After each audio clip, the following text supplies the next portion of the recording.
Hey you guys, and I'm back with another video. Let's get it on, let's get it on. The road a fi burn up, come make we take it on. Me and the squad, up in the club. We gonna... Alright, so next thing I'm gonna talk about, we're out of the housing section of things. I mean, like, come on, I would think that there's a couple more in there, but whew, it's just like, these are the things you guys really need to focus on, and it's really important about hopping from these jobs to jobs, like, I swear to you. Okay, next thing I'm gonna talk about is distance. All right, when I say distance, I mean from the house that they're providing you to the office location that you're supposed to be working out of. This is very important because if you have a car and the house is 30 minutes away from the office that you have to report to every day, it's like, come on. I'm supposed to drive 30 minutes every day for out of 4 or 5 days straight to an office. Like, that's more money. That's more gas that you have to put in your car, more money that you have to spend just getting to work itself. Like, really think about that. That's some crazy stuff right there. So definitely when doing the interview, make the distance from the housing to the office a question that you ask if they don't say what the distance is. Like, don't make it like a deal breaker, but definitely know what you're getting into before getting there. That's very, very, very important, the distance. Like, I've gone 30 minutes away from the house to an office place maximum. Everything else have been below that. But also think, like, if there's other interns around you, come up with the idea. If they're not thinking about it, I mean, y'all going to work every day. It might not be, all of you guys might not be going at the same time, but definitely look into carpooling so that you're not wasting money or spending a whole bunch of money on gas when, you know, your friend is actually going, well, not your friend, you know, you might not make any friends. They would just be acquaintances. But this other intern or this person that's living here is also going to the office, and they're going at the same time as you, and leaving at the same time as you. I know that can be difficult sometimes, but sometimes you can definitely work it out so everybody gets a turn in saving money. All right, so next thing is off time. Off time, very, very, very important, at least for me. Off time is pretty important.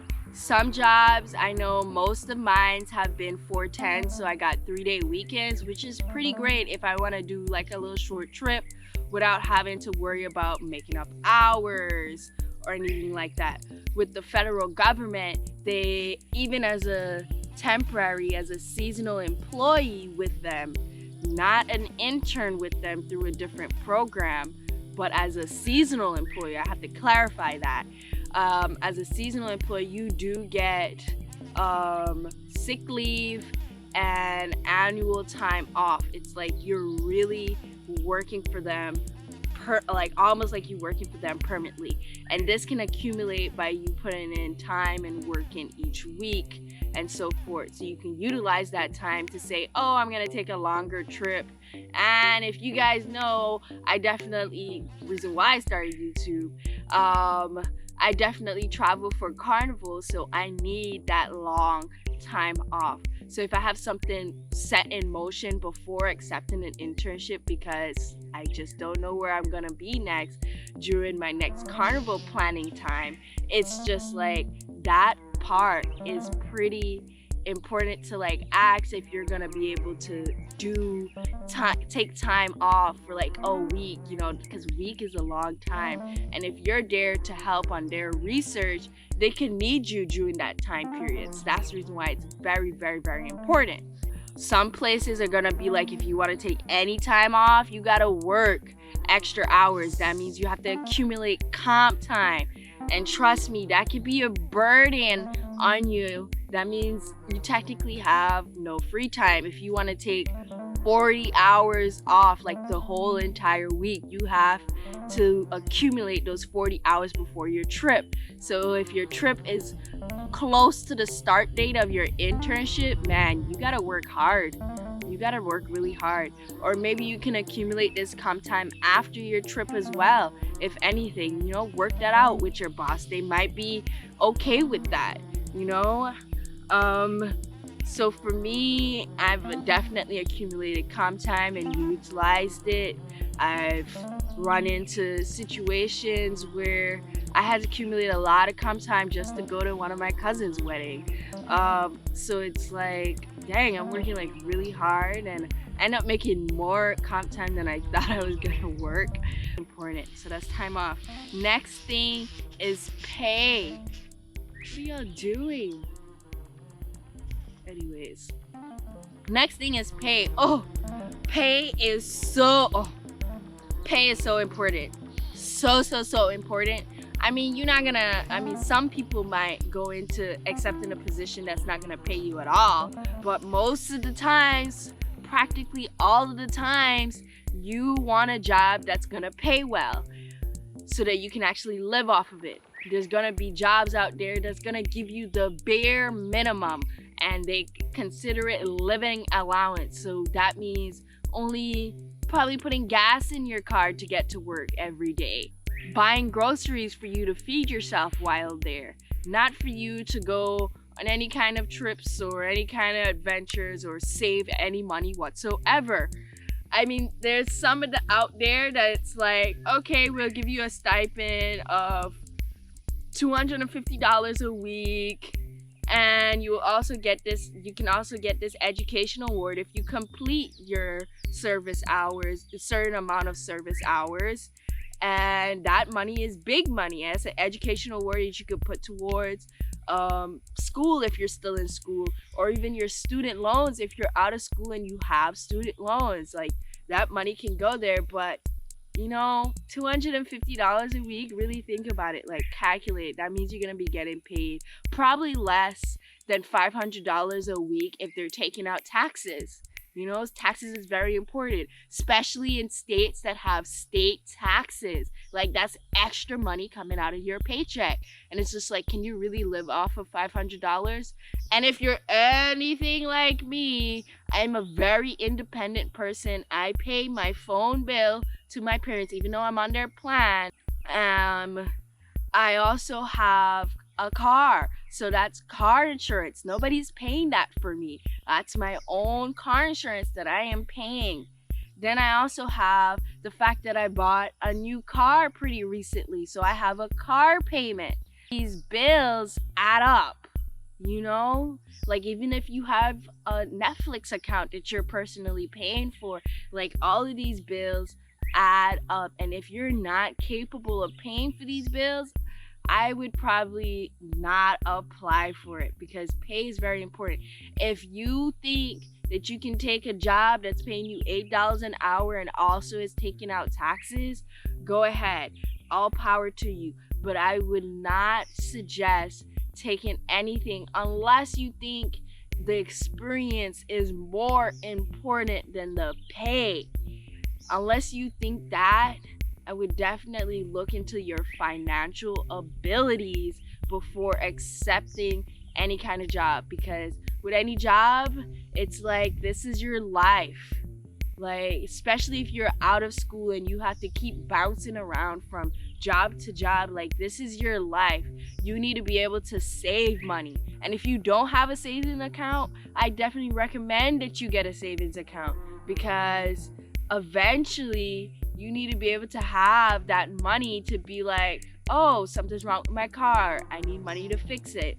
Boom, I actually have some spare change in my account. Or, I know I'm getting into this financial stuff way too deeply, but I just want to definitely express that having a savings account and be able to save money is really, really important. Even as an intern, like, really important. So you want to make sure that they're paying you enough for you to live. Unless you think it's worth the risk, I would not suggest taking the risk if it's not worth it. You know, I had one where it kind of was worth the risk, but Instacart had to keep me afloat for real because I had just bought a car and stuff like that. So it's like, definitely look at pay. So that's pay. Enough about pay. Next thing is that I have on the list is work clothes. For me, starting out, I needed to buy my own hiking boots, which is definitely, you need your own boots. Yeah, they're not gonna provide that. So, and hiking boots are not cheap. And my parents, they actually bought my hiking boots. I did not buy them myself, but I had to buy my own work pants, work jeans. And in our field, our clothes that keep us cool or keep us comfortable out in the field are not cheap whatsoever. I'm talking about $20 and above. So if you ever heard of REI, they have really good stuff, and I do have a couple of things from them. Or even look into stores that have second-hand clothes. I've bought some stuff secondhand because it's much cheaper than going to an actual store like Columbiana or North Face to get these items. And even taking, like, I've had people like tell me I can have the bag that they provided for me because, and even ask what kind of things that you need. If they don't say it, ask what kind of things that you need to do the internship to the best of your ability. And if you're in an internship program, they would essentially have these kind of like gifts or things that they provide to you, like shirts with their logo and stuff on it. And like I've gotten a hat, couple of shirts, like those things, definitely reuse them from internship to internship. Like nobody can tell you you cannot wear that. Unless you're going to a public event and you're representing them, then you want to probably wear something that represents the internship that you're actually working for. But otherwise, for that, reuse those shirts. Come on, like reuse, like recycle. Shoot, like definitely. That's clothes and essential stuff. Definitely get you a hydro flask, water bottle thing. Very important. Keeping your water cold, and especially these hot, humid times that you're on an internship. Okay. All right. Next, last but not least, is take all the free shit you can get. There was one place I was at, they had this RV volunteer that was giving away this 5-inch memory foam pad thing that cost probably over $1,000 for free. Bet your ass I'ma take it. I don't care if it's not gonna fit in my car. I don't care if it doesn't fit on the bed that I have now. That shit is expensive and it's comfortable.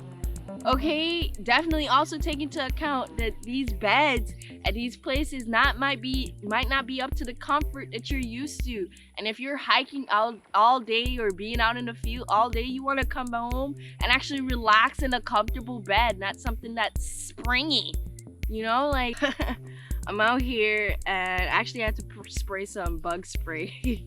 There was some mosquitoes, but yeah, out here with the bug spray.